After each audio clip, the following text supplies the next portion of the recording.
Hello everyone, Assalamu alaikum warahmatullahi wabarakatuh. I hope everyone is getting well by the grace of Almighty Allah. Good morning, good afternoon, and good evening. Welcome to another day of learning. Welcome to Institute of Global Professional Free International webinar. Thank you all for joining with us in this marvelous session, and I hope you stay with us till the program end. And come to time you like our Facebook page and subscribe our YouTube channel. Before starting the program, I request everyone to share this webinar in your newsfeed and social media. And don't forget to mention your friends in the comment box because your advertisement encourages us to do better and best services to our lovely audience. Our mission is to empower our youth. So stay with us by your support. Today, our webinar name is Global Challenges in Math and Bilingual Learning Medium. Today we have two speakers from Philippines. Today our first speaker name is Christian Enzo. He is a teacher, one of Masters of Arts in Education at Pandian Integrated School. Let's welcome our first speaker to the screen. Hello, sir.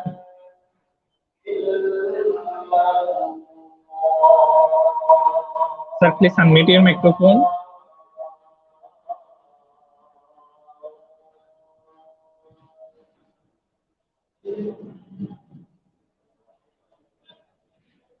Sorry, sir. Please unmute your microphone.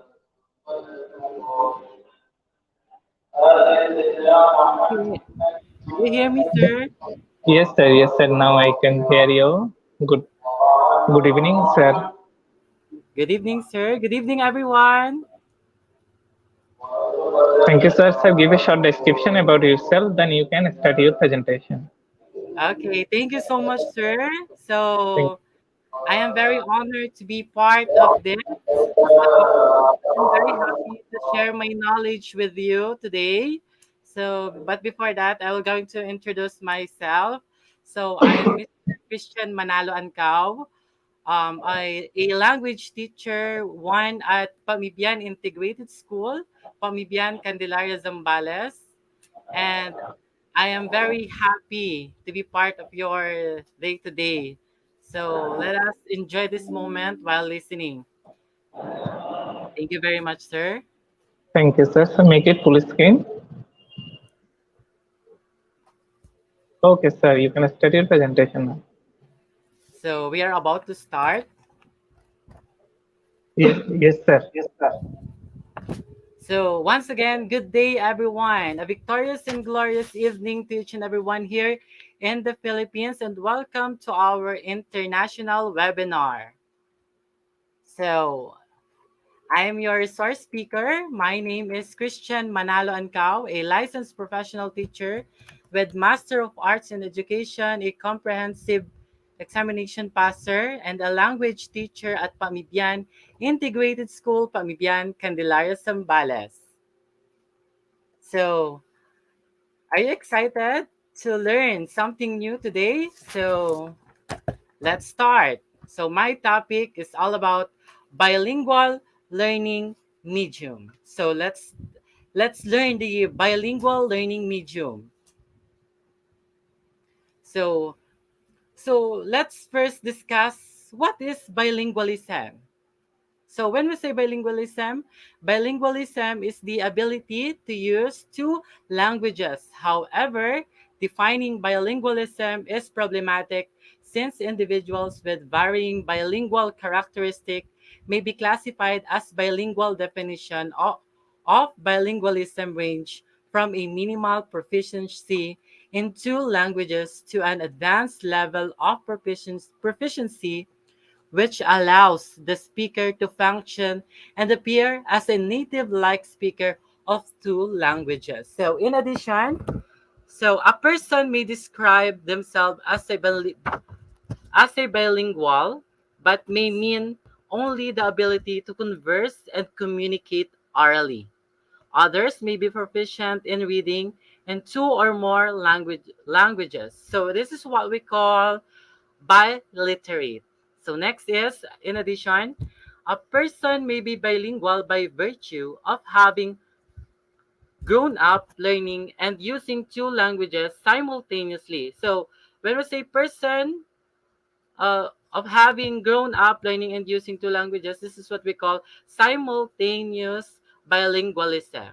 So next, another additional, or they maybe become bilingual by learning a second language sometime after their first language. Like for example, here in the Philippines, we have first language, which is Filipino language. This is the first language of us when we are communicating with other Filipino people. So next,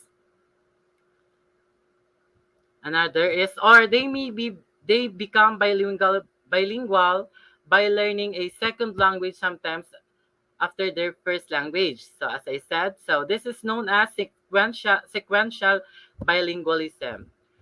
To be a bilingual means different things to different people. Bilingualism encompasses a range of proficiencies and context.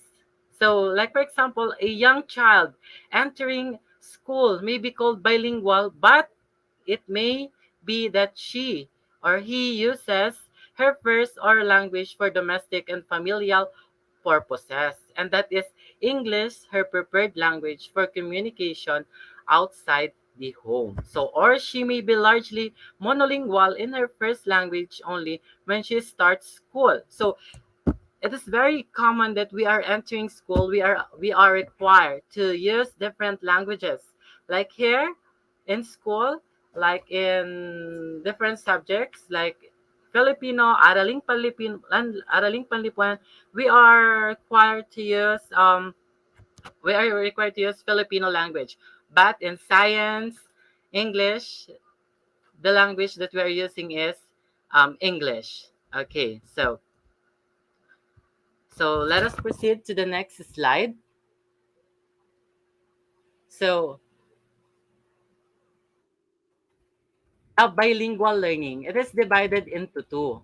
So bilingual learning start with number one, the language interference. So let us learn the content of this.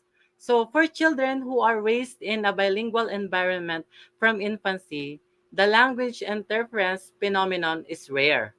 So and for the bilingual adults, their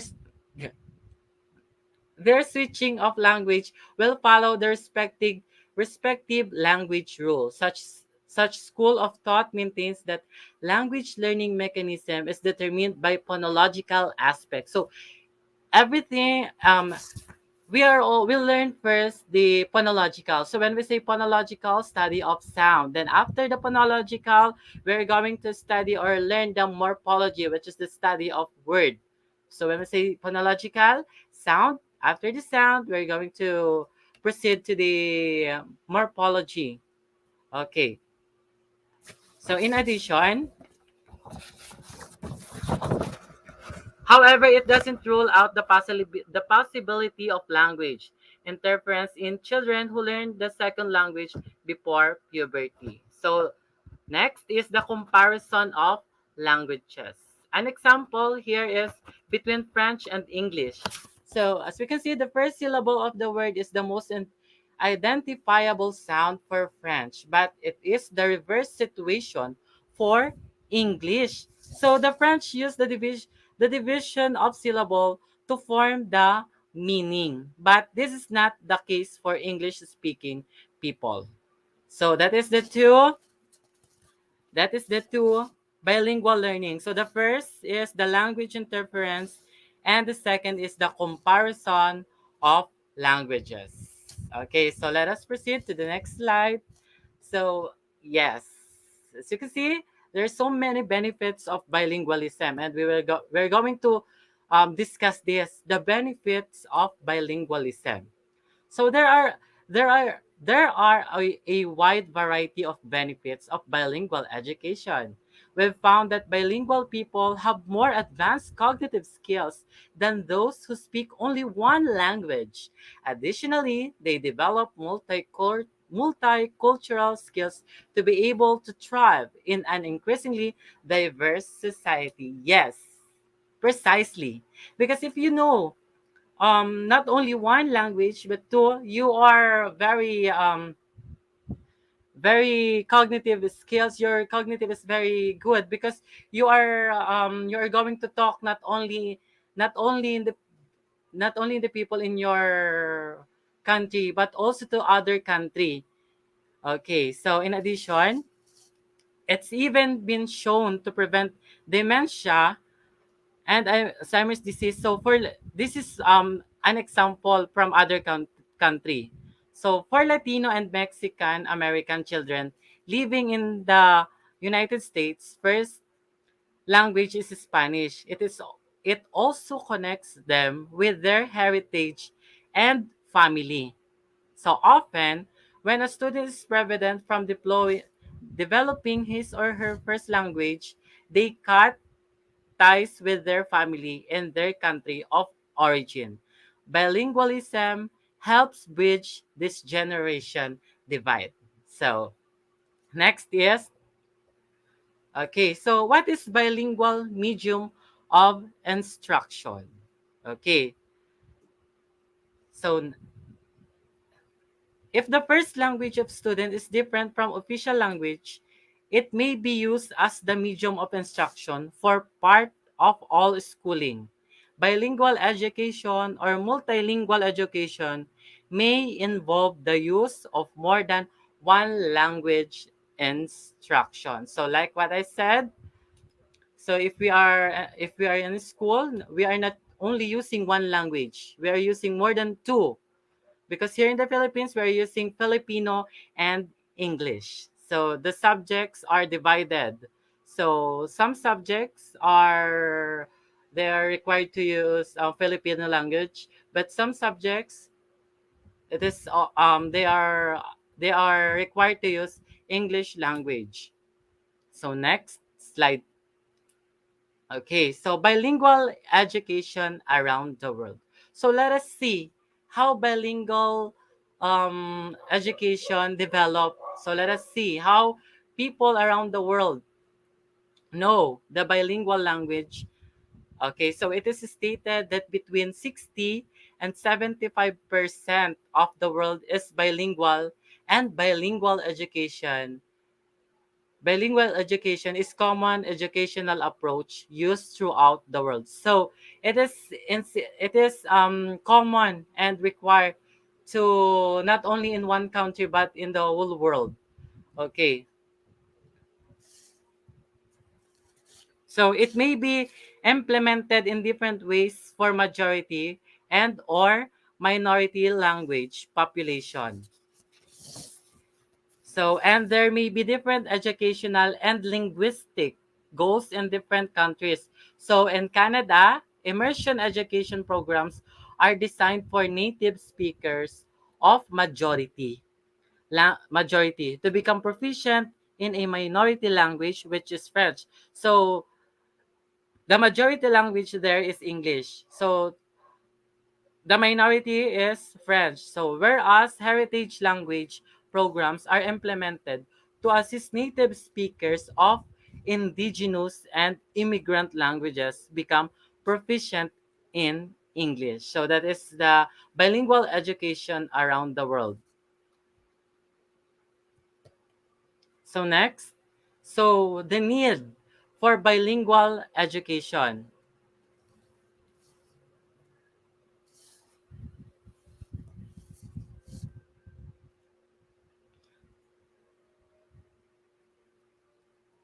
So, at the beginning of the 21st century, proficiency in only one language is not enough for economic, societal, and educational success.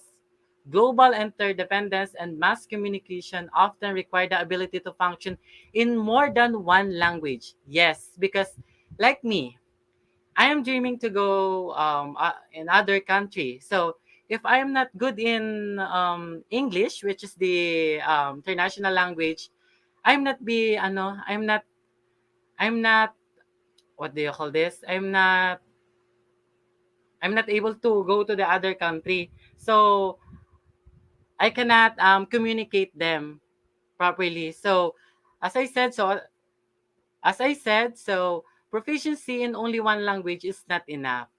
So for economic, societal, and educational success. So global interdependence and mass communication often require the ability to function in more than one language. So let us proceed to the next slide. Is it harder for a child to acquire two languages at once? So there is no evidence to suggest that it's any harder for a child to acquire two languages than it is for the child to acquire one languages. As long as people are regularly speaking with the child in both languages, the child will acquire them both easily. A child doesn't have to be exceptional or have any special language ability to become bilingual as long as the child is exposed to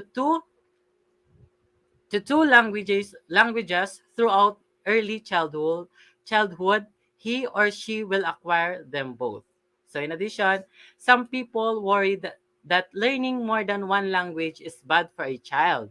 So but nothing could be further from the truth. In fact, there are a lot of advantages to knowing more than one language. First, many linguists feel that knowing a second language actually benefits a child's cognitive development. Second, if the child becomes from family that has recently immigrant to the US, the family may speak a language other than English at home and may still have strong ties to their ethnic roots. In this case, being able to speak the language of the family's ethnic heritage may be important for the child's sense of cultural identity. To be unable to speak, the families gives the child a sense of identity and belonging. Third, is an increasingly global marketplace, it's an advantage for anyone to know more than one language, regardless of whether one's family is new to the US. And finally, for the people of any age or profession, knowing a second language encourages cross-cultural awareness and understanding. Okay, so that's all for this slide. Okay, so let us proceed to the benefits of bilingual education. So, what are the benefits of bilingual education? So we have three. So the first is cognitive function benefits. The second is cultural benefits. And the third is academic benefits. So let's start first with the cognitive function benefits. Okay, so according to the New York Times, confusion can arise in the process of acquiring and using two languages when learning them early. Then, as the brain forces the brain to resolve the conflict process, it exercises so that cognitive muscles can naturally strengthen. So, in other words, by learning bilingualism early on, it becomes more flexible in cognitive behavior. Okay, so and the depth of language subtlety can be understood faster. So, other studies have shown that people with bilingual education have better concentration, memory, problem solving, and decision making. I will repeat. So, other studies have shown that people with bilingual education have better concentration, memory, problem solving, and decision making skills. So that is under the cognitive function benefits. So let us proceed to the next. The number two. Okay, the cultural benefits. So in cultural benefits, there are many cultural advantages to receiving bilingual education.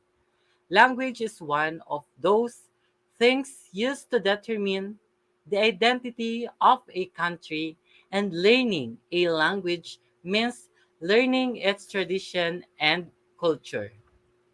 Okay, so if some examples are if the children naturally understand the unique cultural characteristics of the country from an early age and have a higher awareness of cultural sensitivity, children can develop social skills to adapt quickly to the various cultural situations they experience as adults. So, in addition, through the process of learning a language, children can develop an important international mind in the era of globalization by gaining a lot of experience in communicating and interacting naturally with people from the other countries. Okay, so that is under the cultural benefits. Let us proceed to the last, the number three, which is the academic benefits. Okay, so what are inside the academic benefits? So according to a study by the University of Cambridge, bilingual users have better communication, cognitive, and social interaction skills than others. So why?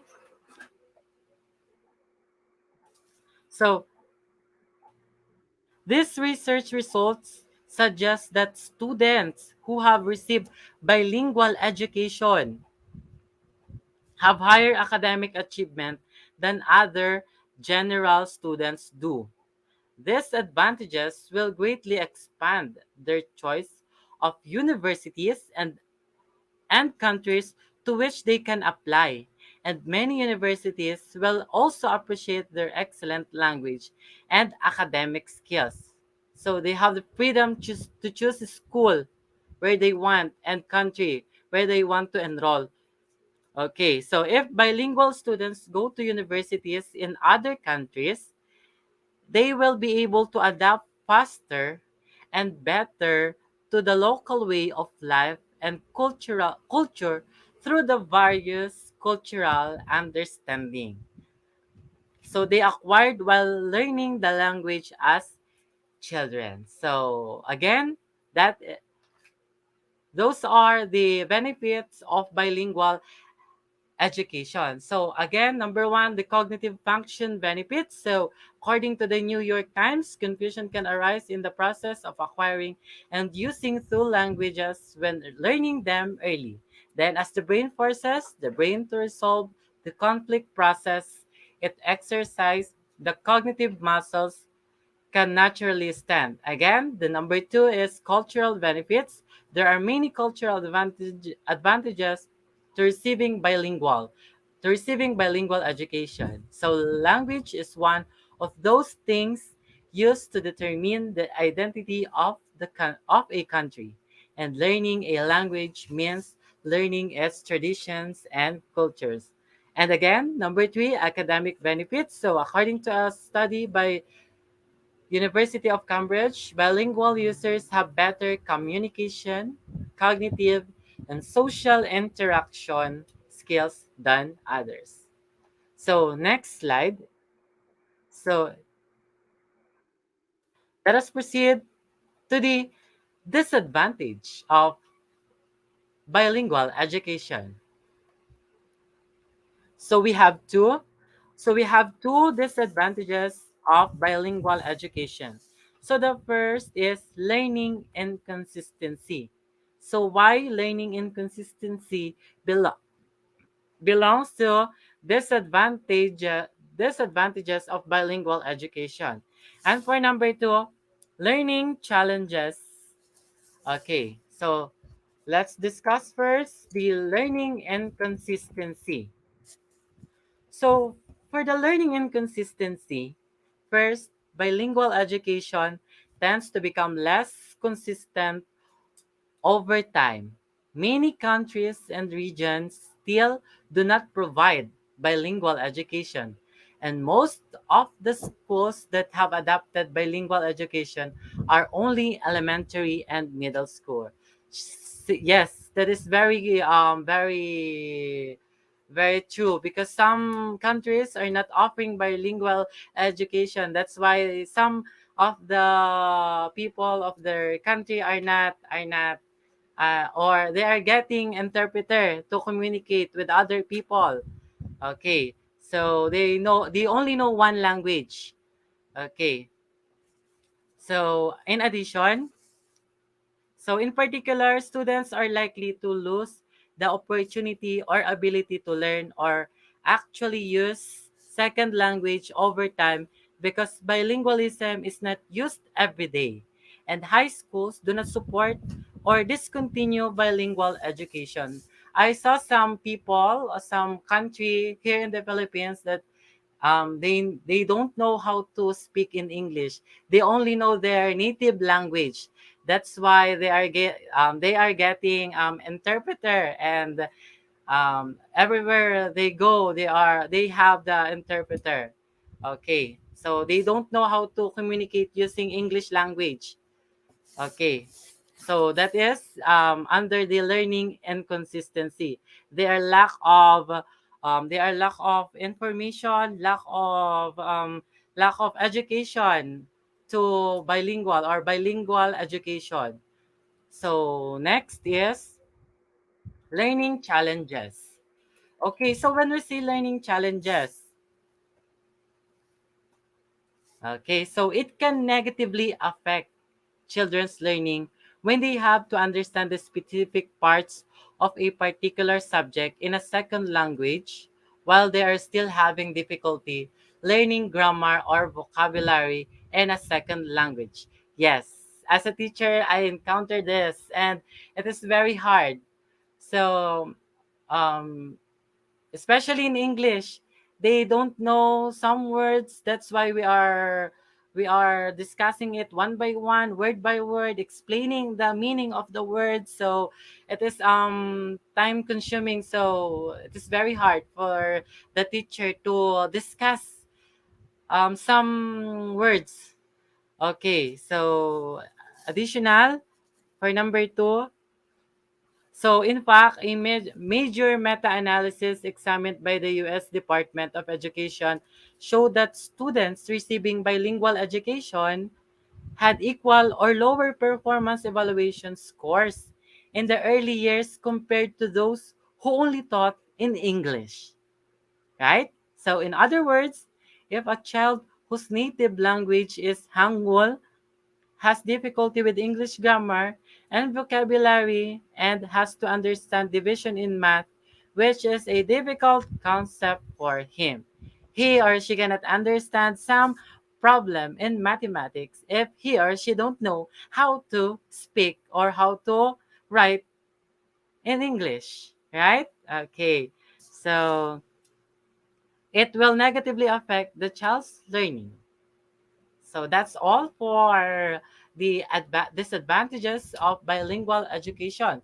So let's recall again. So number one in disadvantages of bilingual education, number one, learning inconsistency. So in learning inconsistency, first, bilingual education tends to become less consistent over time. Many countries and regions still do not provide bilingual education, and most of the schools that have adopted bilingual education are only elementary and middle school. So, again, let us go back to the number two, which is learning challenges. So, it can negatively affect children's learning when they have to understand the specific parts of a particular subject in a second language while they are still having difficult learning grammar or vocabulary.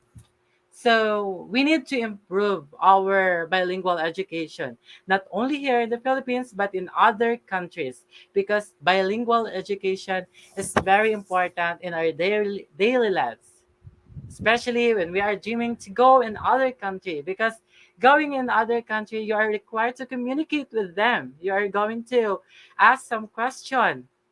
So you need to start learning the bilingual education. So next slide.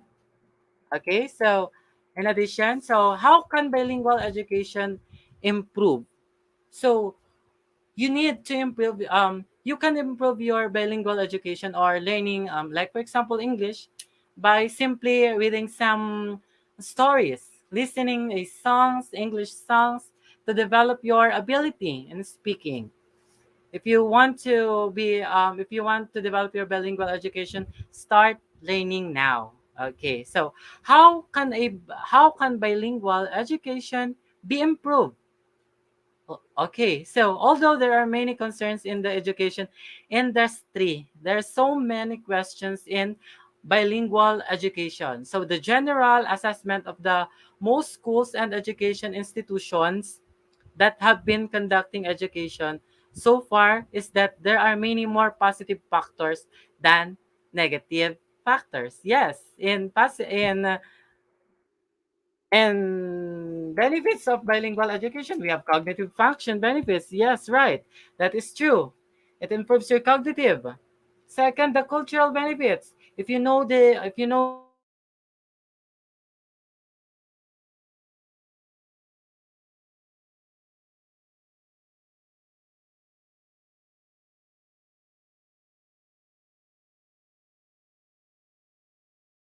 the we are only using our native language in schools, right? We are using two languages. Okay, so I will going to share to you the classroom management in bilingual education.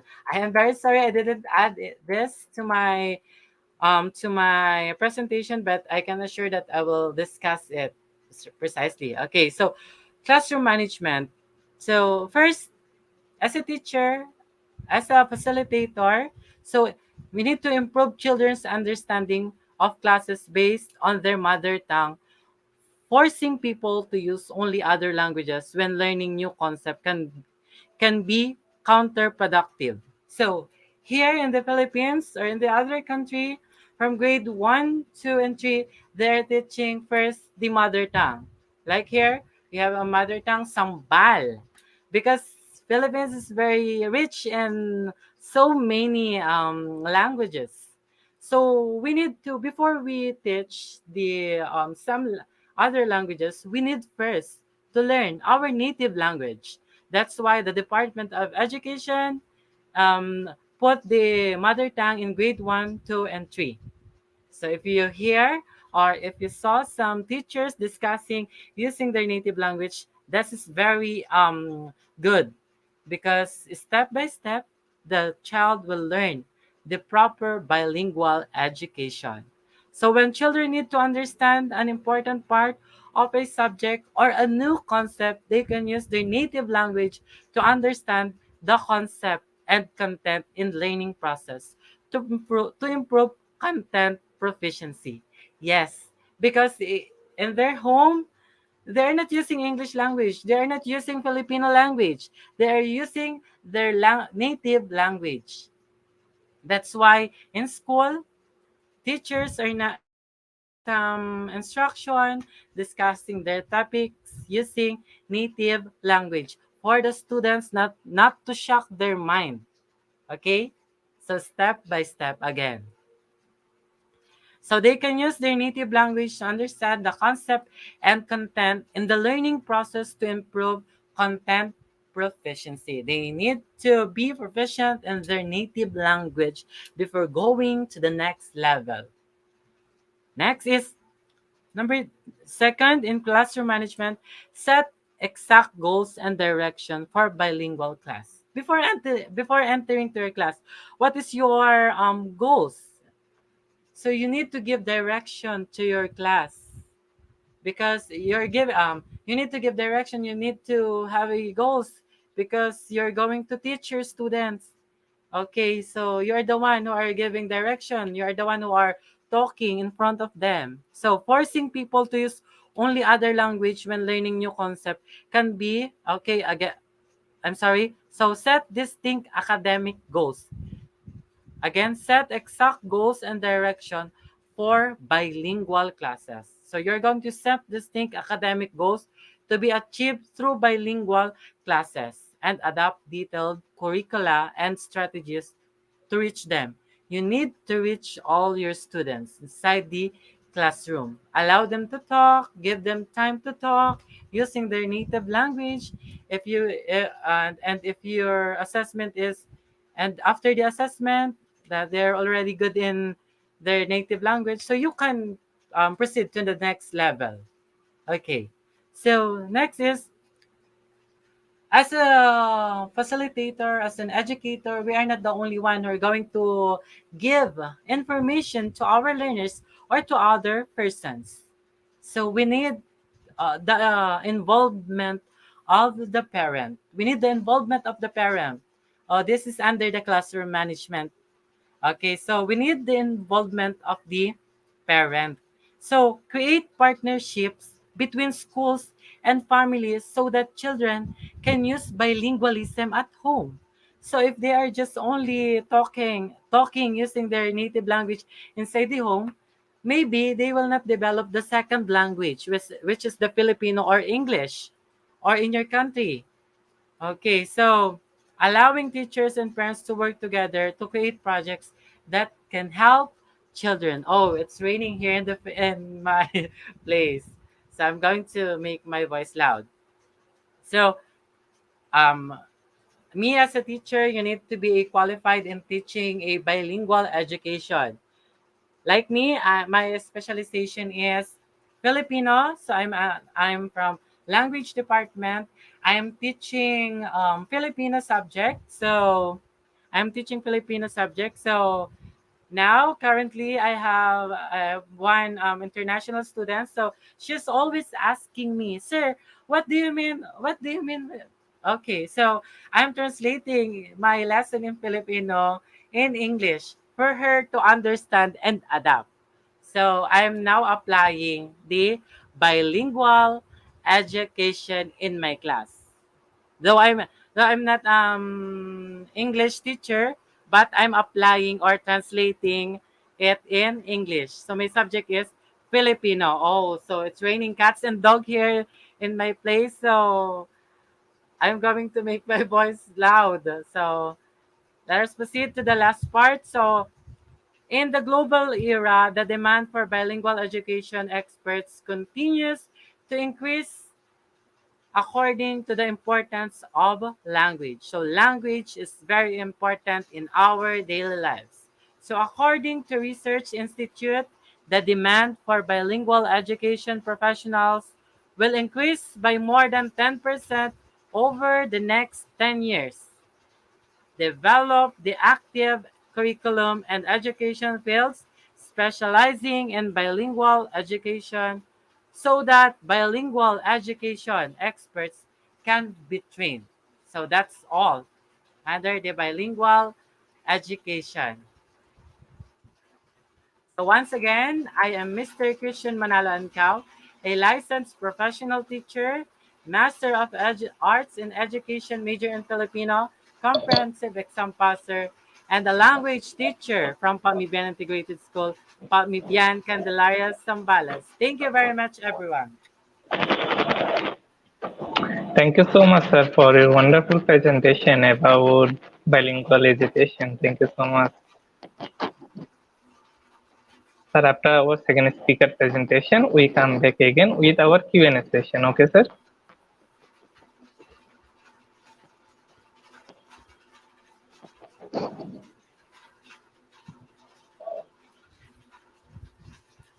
Dear participants, today I have another speaker. Today our another speaker name is Jokile Felicitas. He is a teacher at Malino Integrated School from Philippines. Let's we welcome our speaker to the school. Hello, Thank ma'am. you so much, sir. Good evening. Can you hear me? Yes, ma'am. I hear you. Okay, sir. Thank you Share for your the screen, please. confirmation. Okay. So Share your let screen, please. okay, sir. Do you see my screen already, sir? I No, ma'am. think not yet. How about this, sir? Yes, ma'am. Make it full screen, Okay. ma'am. Yes, ma'am. And give a short description about yourself. Then you can start your presentation. Okay. A pleasant morning, afternoon, and evening to all of us. A pleasure and honor would be an understatement of me being here as one of the speakers of tonight's session. So I am really thankful and I hope that I will be um, being able to help you a lot. And I also hope that we will be learning from one another. So I am Giselle Felicitas, a licensed professional teacher, and I graduated with the degree Bachelor of Secondary Education in Mathematics at Holy Angel University. This is a Catholic university in Angeles City in the Philippines. And I recently passed my comprehensive examination on my graduate studies with the degree Master of Education in Mathematics at the Don Honorio Ventura State University, or also known as DAVSU, here in Bacolor, Pampanga, also in the Philippines. So after I have graduated from college, I have taught for a year in senior high school at a certain university here in Pampanga also, and currently, up to this day, I am affiliated with the school's division office of City of San Fernando in Pampanga as a junior high school math teacher. So with that brief introduction of myself, we will now be discussing our second topic for this session, and that is about the global challenges in mathematics education. So we all know that math, as one of the many subjects that we have in our education, it has a huge importance and it also plays a major role in the application of the basic numeracy skills, and also with the other scientific fields such as the following: statistics, engineering, and physics. It is also one of the best vehicles, one of the best avenues whenever we want to enhance these following skills from our learners, whenever we want to enhance their and develop their critical thinking skills, the logical thinking skills of our learners, and their higher order thinking skills. So, with the many global challenges in mathematics education that you may be encountering as of now, that you may be encountering in your classroom, in your respective schools, in your community, or probably challenges that you have encountered when you were still a learner, out of those challenges for this session, we will be discussing 5 of them. And those are the following. First, we have the math anxiety. Second, we will be talking about the teacher-related challenges. Third are the technological challenges. Fourth is how do we sustain the learner's interest in learning math. And last are the challenges brought about by the pandemic. So let's start with our first global challenge, which is the math anxiety. So mathematics anxiety, or simply math anxiety, is highly prevalent across countries. You as a pre-service teacher or as a professional or as a simple learner, you may not be only the one who has encountered math anxiety. This is actually prevalent across many countries, not only in the Philippines, but also probably in your country. And you'd probably agree if I would say that many adults would feel nervous if we are to ask them to solve a math question or a math problem in front of their peers or in front of their friends. So imagine how a simple learner, a young learner would feel if we will be requesting him or her to answer a math question or a math problem in front of his or her classmates. So us educators, we are increasingly wanting to understand the role of emotions in shaping the learning outcomes of our learners. And with that, math anxiety can be a real hindrance and can be a real challenge for the learners. Actually, in a research conducted by the Education Week Research Center in 2020, wherein they surveyed US teachers, it was found that more than half of the respondents of these US teachers said that math anxiety is really a problem for their students. So this is not math anxiety is not just opinion. This is actually research based.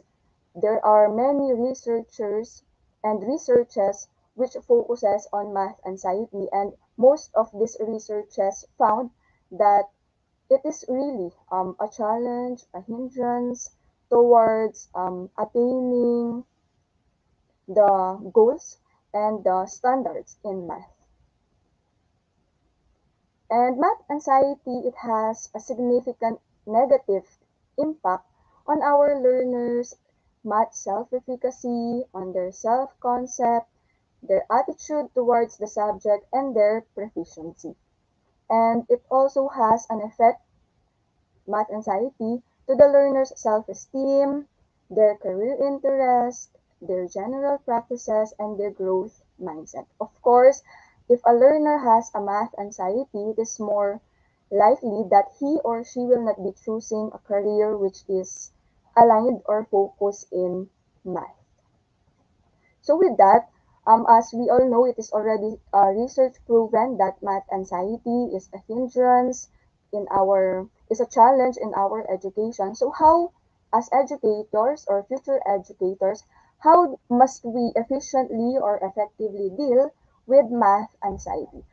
So one thing that I can suggest for us educators to be able to better deal with math anxiety is to read researches, the results of these researches, the significant findings of these researches on how can we better address math anxiety in our classroom and the math anxiety of the learners.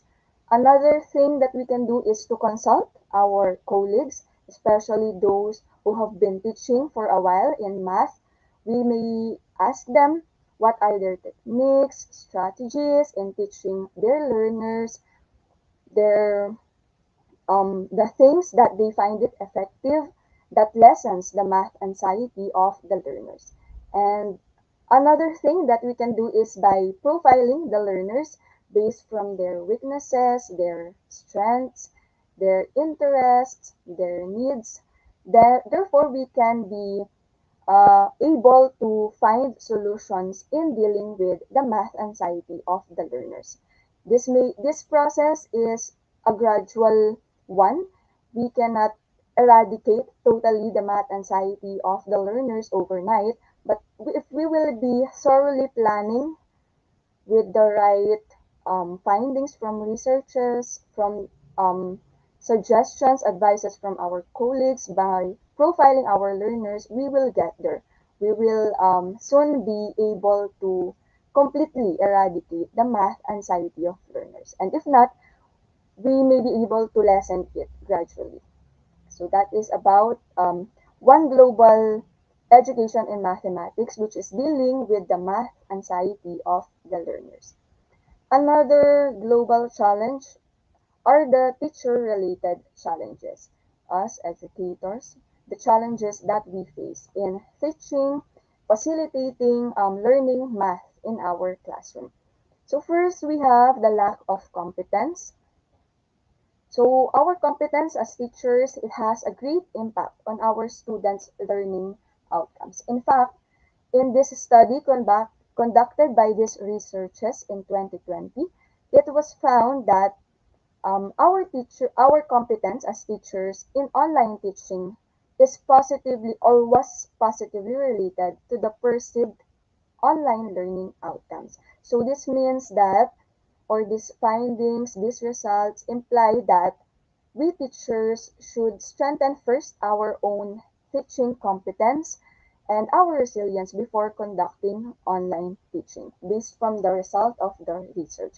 So this just means that if a learner's teacher, if a learner sees his or her teacher to be competent in teaching the subject, it is more likely that the learner will be competent too, that he will be trying to understand the lesson because he sees him or herself that the teacher is competent. So as teachers, we are role models. We should be showing the learners that we are competent in teaching our subject, and specifically that is math. So another teacher-related challenges are the traditional practices that we are finding most of the time to lessen. Okay, so what are the traditional teaching approaches? So these are approaches which are generally teacher directed, wherein the learners usually sit and just listen to the lecture of the teacher. They just write what is being written on the board. So that is a traditional practice that some teachers are still doing nowadays. Well, it is true that the traditional expectations and the department philosophies often allow us to continue with this type of lecture-based strategies or models because there are useful results that show thus that these types of practices are also effective. But it is also often argued that these traditional approaches may not provide our learners with the valuable skills that they must have attained given their grade level.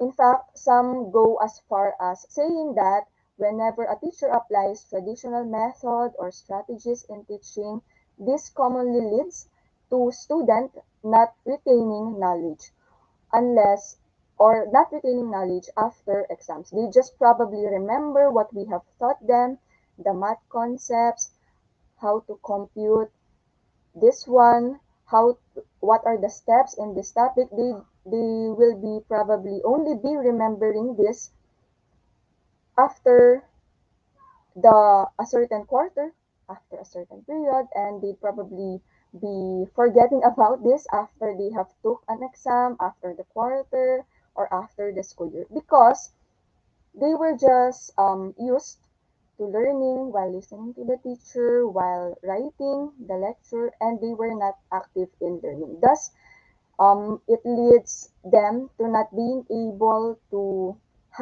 get, to learn the valuable skills that they must have attained given their grade level. So with this cone of experience by Edgar Dale, I'm sure this is very familiar with us educators. We can see here that we humans, we only remember 10% of what we read, and we only remember 20% of what we hear, 30% of what we see, and 50% of what we are able to see and hear. And these four are what comprises the what we call passive learning. And the percentage of what we can remember, of what a learner can remember, increases whenever learning becomes active. So 70%, we remember 70% whenever we say it and we write it. And with the highest percentage, 90%, we remember 90% of what we do. And this comprises or under active learning. When the learners say and write what they have learned, especially when they do what they have learned, when they apply this, they remember more, and they are in active learning. And active learning can be done by incorporating strategies that are not more on traditional approaches. But the challenge for us educators is to how do we transform passive learning into active learning, especially if we have been used to just employ the talk and chalk method, wherein we just talk, discuss, then write what we have been discussing on the board. So how do we gradually transform passive learning into our classroom, in our instruction, into active learning? So there are actually many ways to be able to gradually transform from this to active learning. One thing that we can do is by employing or applying gamification in our instruction, in our assessment, in our activities. That is by trying our best as educators to incorporate games in making our learners learn what needs to be learned. Isn't it when the learners are in a game, they become more active, we are able to get and sustain their interest um, compared to just them being seated in the classroom and just listening to the teacher. So another thing that we can do probably is by employing differentiated instruction into our classroom. That is by, of course, to be able to efficiently employ differentiated instruction into our classroom, we must be able first to profile our learners according to their interests, to their skills, to their strengths. That is, who are the learners which are visual learners, who are auditory learners, who are kinesthetic learners, who learn best whenever they work with their peers, who are intrapersonal, who are interpersonal. Then, if we are able to profile them based from these skills or based from these categories, we can then think or plan of different instructions which are suited to their interests and characteristics. So another teacher-related challenge in um, math education is, I'm sure some of us can relate to this. This is by making connections to real-world context. So as teachers, how can we successfully connect our math lesson in real life? After every lesson, have we reflected if we have really make our students appreciate our math lesson in real life? So making connections to real-world contexts, this involves learning, which allows our learners for them to actually experience and practice these math concepts and skills compared to learning that is just theoretical, more on ideas, compared to learning that is too abstract. So making real world connections, whenever we do this in our classroom, this also promotes student achievement, progress, because they think they can feel that their learning is authentic. So how do we make connections? How do we successfully connect our math lessons into real life scenarios or on into real life examples? One thing that we can do is by contextualizing our instruction, our examples, our assessments, our activities. It is by relating our topic to what is up to date, to um, what is trending for these days. And also, we can use instructional materials which are found in our community. In those ways, learners can see that we, as their teachers, we are applying the lesson in real life.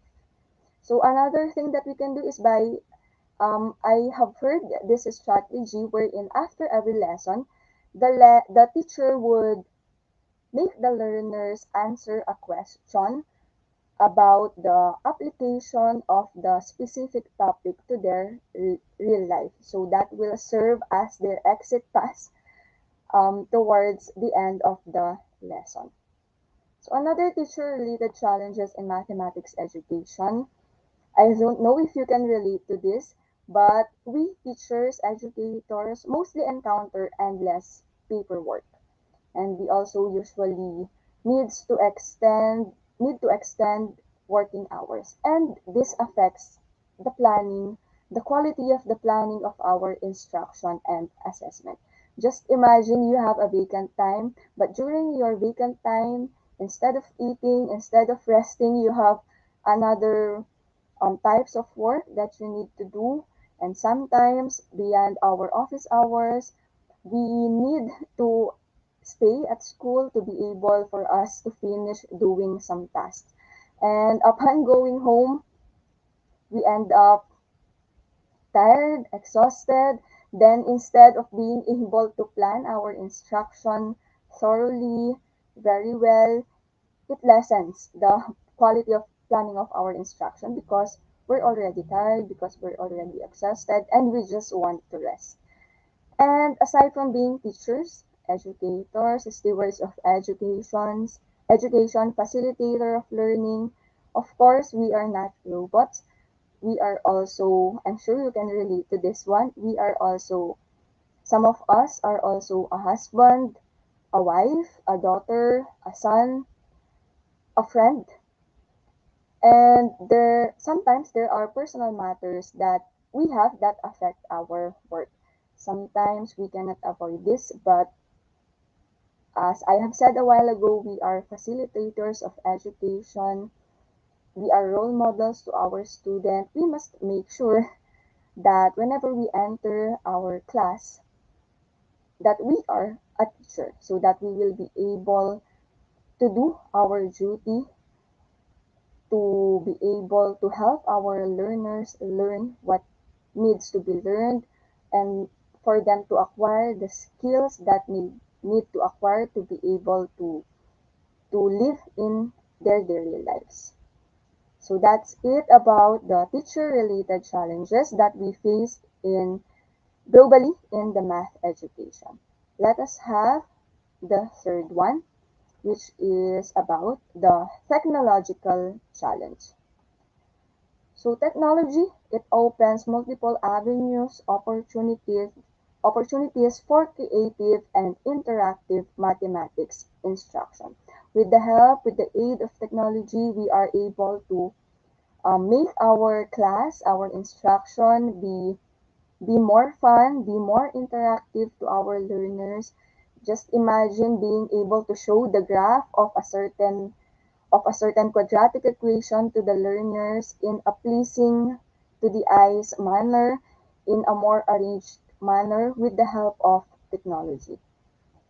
But whether we refer to which devices, may this be tablets, smartphones, mobile apps, whether which of these are most effective in the classroom or in teaching, or whether we have concerns about our learners' privacy and their interconnected devices, in the internet connection of the students, technology seems to be an overwhelming topic in math education. Why is that? First, because of the budget limitations, because of the um, budget cuts. This can serve as major hurdle, major challenges, obstacles that we as proponents of education technology, we must overcome this first. The budget cuts, the budget limitations, before we will able to finally successfully introduce technology into our classrooms. Actually, in a recent study, it showed that I think this is three-fourths, 75.9% of the respondents saw that budget restrictions, shortages, cuts are is the biggest challenge preventing us from from fully embracing education technology. So budget limitations, they can especially be challenging to overcome because as we all know, the tools that we need to be able to successfully introduce technology into our classroom are not cheap. They cost money. And finding the funds for us to implement and to sustain technology into our classroom and instruction is a major barrier challenge on the adoption of technology in our classroom, especially with the schools who are encountering or who are given only limited budget. Another thing about the technological challenges that we are facing, aside from the budget limitations and budget cuts, is the resistance to change. So many teachers, many of us probably has demonstrated a resistance to change and the unwillingness to adopt education technology in our respective instruction. However, again, based from studies, it is shown that resistance is not because we teachers do not like technology. It was found that rather it's partly because we teachers view learning a new teaching tool as a risky approach because we think that we may not be probably trained, that we need to still learn a lot about the application, about the math tool that we will be employing in our instruction.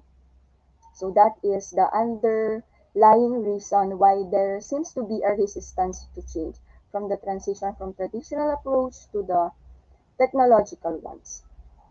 So although resistance to change can be difficult to overcome, it was found that working with teachers to support them in adapting new education technology, in learning new educational tools in math, applications in math, softwares in math, this can help us teachers to more likely embrace transitioning to technological instruction.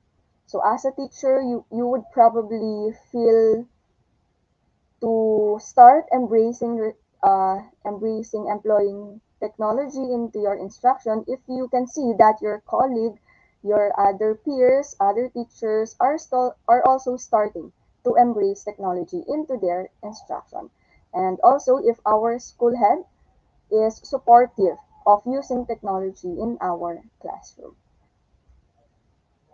So another aspect that contributes to the technological challenges that we face in math education are the unreliable devices and software. So the lack of a strong infrastructure can also be compounded by a lack of reliable devices and software. So the what we call lack of a strong infrastructure, the lack of reliable devices, software devices, laptops, tablets, applications, softwares which efficiently operate whenever we use them in our instruction. This can help in helping our students learn the competencies that needs to be learned. But if there is a lack of a strong infrastructure of this, if the devices are not that reliable and the softwares too, this can all be major barriers, a challenge to the adoption of educational technology in math. So as we all know, education technology is a powerful tool. But although it is a powerful tool, like what has been said, devices and softwares must be consistent and they must be reliable for technology to remain a viable option in the future, especially in math education. So another global challenge in math education is sustaining our learners' interest towards the subject. So how fun should math be? How fun should our lessons be? So our learners need to know how to add and multiply. They need to know the basic math concepts. May it be the operations on integers, how to simplify fractions, how to multiply decimals, whatever the topic is, um, whether this are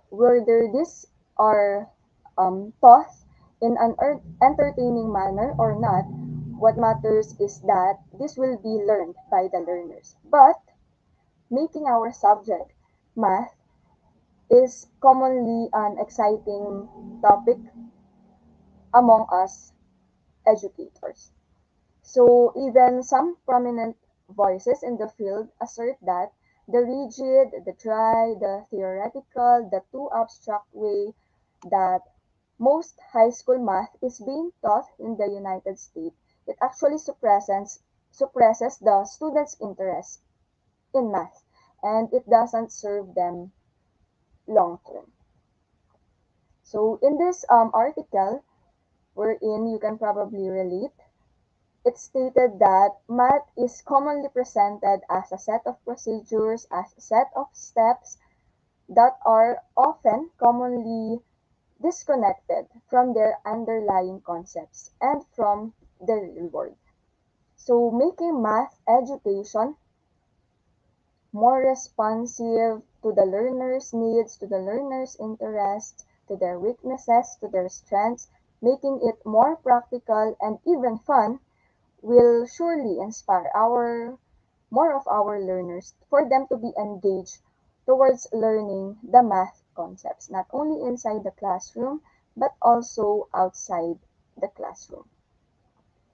And for the last global challenge in math education that we will be talking about for this session are the challenges brought about by the pandemic. So unlike reading or any other skills, math is almost always formally learned at school. So during the 2 year here in the Philippines, there was a 2 year break from face-to-face classes because of the pandemic. Thus, learners learned through their self-instructional packets or their modules, and some learned by themselves, some learned, of course, with the help of the teachers by communicating with them through chats, through text, through the use of technology, of social media, and some, especially those learners who do not have any gadget and any internet connection, the ones who guided them most were their parents. So just imagine a learner who has parents which are working during daytime and are not present physically with them. So will they be able to learn what needed to be learned? So the parents, commonly they are less well equipped to help their children with math, especially with higher math. And we all know as educators that the parent support of the guardians and parents of the learners is a more crucial factor towards the student progress. It is more likely that the student will be learning the lesson well. It is more likely that um, competencies, that learning goals will be achieved by the student if there is a supportive parent. And the broader stress and trauma brought by the pandemic with the respective situations at home of the learners are related to the or are factors which may have worsened the already existing math anxiety of the learners, and each math anxiety can actually exacerbate or it can make the students more stressed in class. So these are issues, concerns which are brought by the pandemic. And as for our part as teachers, during the pandemic, we here in the Philippines specifically in public schools, we were for 2 years we weren't able most of the public schools for 2 years we weren't able to conduct face-to-face classes. So there are teachers who were left with no choice but to learn how to navigate a certain tool to be able to teach the students. And this has been challenging for our part, that is to engage to effective math instructional practices using remote platforms, that is by having classes online. So as for the last part of our discussion, let us reflect upon the return of the face-to-face classes in our respective countries, in our respective schools. What do you think are the learning gaps that you have noticed from your learners? So I'm sure there are these learning gaps that we have noticed from our learners as soon as we have started our face-to-face classes. And as if I may share with you, for my experience, I remember when we first conducted our progressive face-to-face classes, during the first day, I found that my grade 9, grade 10, and even grade 8 learners in math, some of them are having a hard time to multiply single-digit numbers, especially those numbers which are by 6, by 7, by 8, by 9. And as teachers, this can really be frustrating to our part because we may have questioned ourselves by that time that the pandemic has really brought a lot of learning gaps from our learners. Some even do not know the basic or have forgotten the basic math skills like how do we add integers with the same sign? How do we multiply or divide integers with different signs? And some still or may have forgotten how to simplify a fraction or how to divide simple single digit numbers. And this 2 year pandemic of distance learning, it really brought a lot of concerns in education, specifically in math. And this comprises the many challenges that we are facing globally in math education nowadays. And that's all. And with that, I want to end my session by us having this illustration of how the Eiffel Tower in Paris, France was built. As we can observe, it was built over time, not just overnight. Um, It is a process.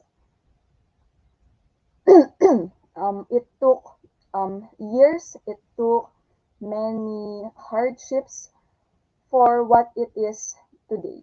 Pleasing to the eye, a very tall um, a building, which is the Eiffel Tower. So I'm showing you this to us fellow educators or future educators because with the many, with the five global challenges in math education that we have talked about, if we will be thinking of this in one plate, in one sitting, this may overwhelm us, this may even stress us.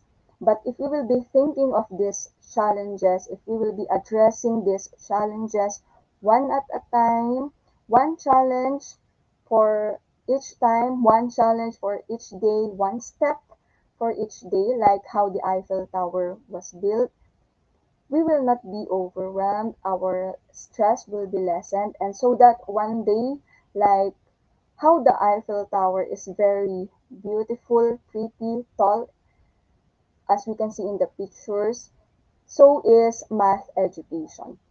If we will be taking the necessary steps, solutions towards addressing these challenges, one day math education may also be a success in our lives, especially to our learners, like how the Eiffel Tower is nowadays. And we must not worry too much about the challenges like in math, like what the subject that we are teaching, there is an answer for everything. Actually, the fact that we're being challenged and that we're taking on the challenge, it means that we're willing to improve and grow. As for our part, as teachers, as educators, as stewards of educators, as facilitators of learning, we are doing this for sure for the better future of our learners, thus leading for a better future of the humanity. With that, I thank you and I hope that you have learned a lot from our session, and these are my references from my presentation. Thank you so much.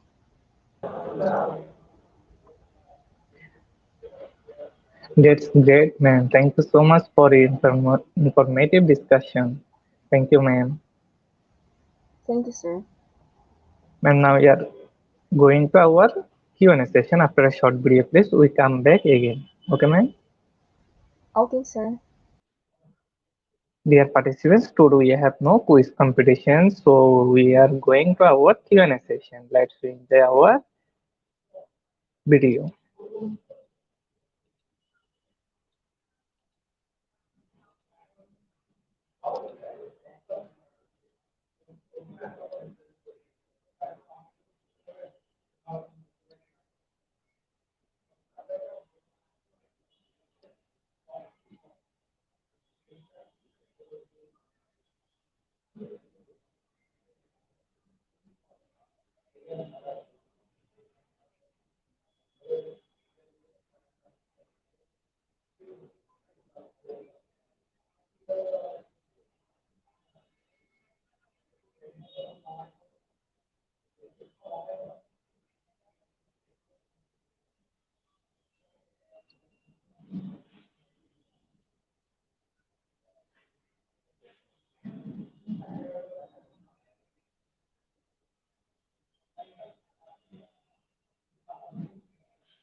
Hello everyone.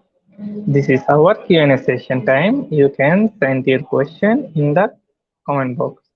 If you have any question related to this topic, you can ask. You can send the question in the comment box. And don't forget to mention the name of the speaker as today we have two speakers. So mention the name of the speaker and then send the question in the comment box.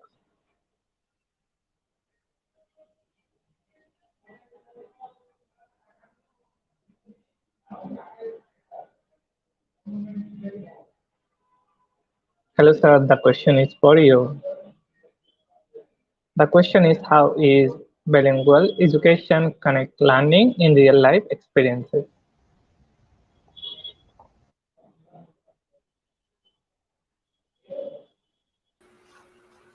Thank you very much for that very beautiful question. So, how is bilingual education connects learning in real life experience? So, it is very common, like like in using our native languages, so we can share our real experiences using our hearts. Okay, like for example, in um, connects learning in real life. So just share your life experiences and that's all, sir. Okay, sir. Sir Arnold, can you add something new? Okay, sir. So using the bilingual education, so we can some of our students are they mastered their own language or dialects. So if they master those things, therefore using this, they can transfer all their knowledge in that dialect and language, and then use it and in our second language as English. So therefore, they can understand it more, they can express their feelings, and as also they can follow the standards, sir. Okay, sir. Our next question is for Christian. How does bilingual affect learning?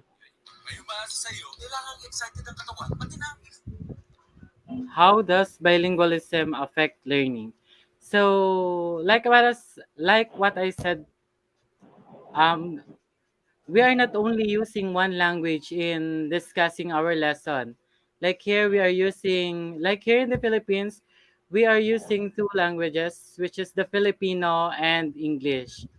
So if we are using Filipino and Filipino subject, Araling Panlipunan subject, we are we we are easily sharing information to our students. And if we are using English language in science, we are same with that because it is hard to translate the topic in if we are going to discuss the science subject in Filipino using Filipino or other native languages here in the Philippines.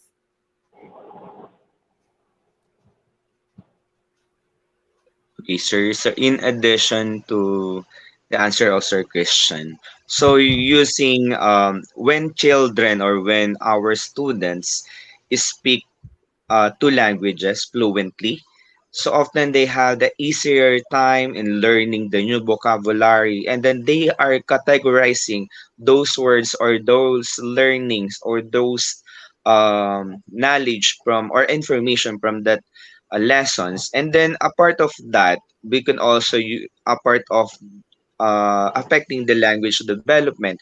Also, the bilingual students or children can they improve their listening, the information processing, and also their problem solving skills. So that again, if they know again, if they are mastered this language and they transfer it to another one, therefore the learning is there and related to the new language or the second language.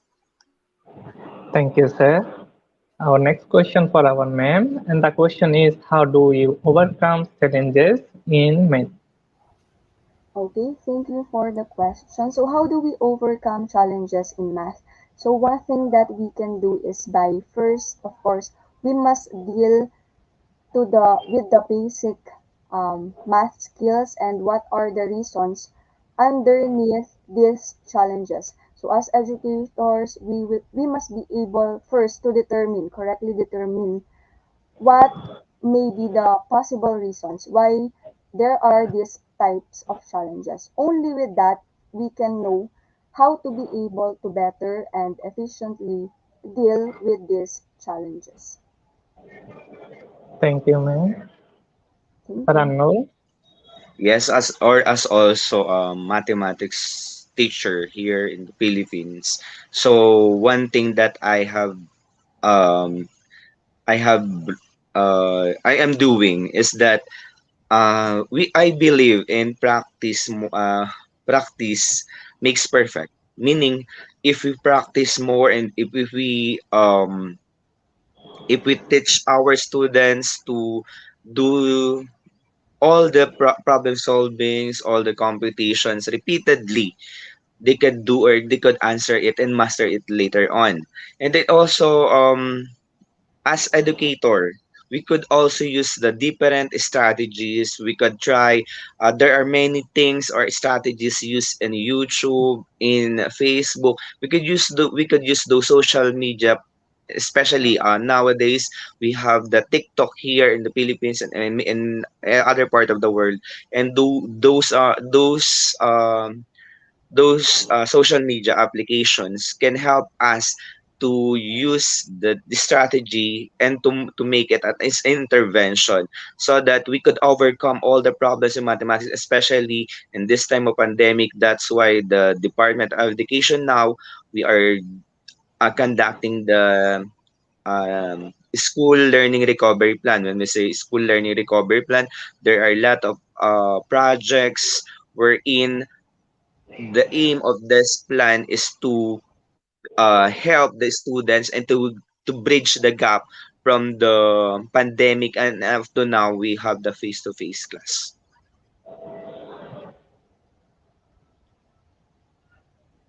dear participants, we are still waiting for your question.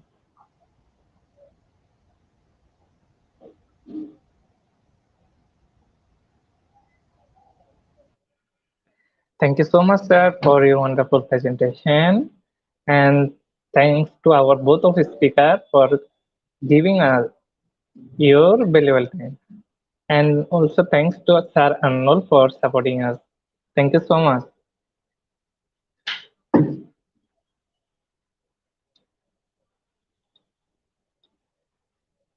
Dear participants, today our program name is Global Challenges in Math and Bilingual Learning Medium. And today our certificate code is IGP 4843. The code is IGP 4843. Without code, no one is eligible for certificate. With code, you can claim your certificate anytime from our website. Our website address is eduigp.com.